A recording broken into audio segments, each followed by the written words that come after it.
শীত শেষ হয়ে যাওয়ার আগে ধনেপাতা কাঁচা লঙ্কা দিয়ে এই চিংড়ি মাছের রেসিপিটা কিন্তু অবশ্যই ট্রাই করতে হবে। এর আগে ধনেপাতা কাঁচা লঙ্কা মুরগি তো অনেকেই খেয়েছেন, এবার ওই রেসিপিটা দিয়েই আমি করেছি চিংড়ি মাছ।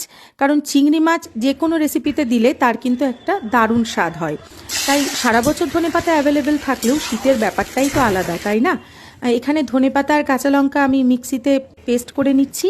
অন্যদিকে চিংড়ি মাছ নুন আর হলুদ মাখিয়ে ভেজে তুলে রেখেছি। মাছ ভাজা তেলের মধ্যে দিয়ে দিয়েছি দুটো পেঁয়াজ বাটা, আদা বাটা, রসুন বাটা, দিয়ে দিয়েছি ধনে জিরে গুঁড়ো, হলুদ গুঁড়ো আর টক দই।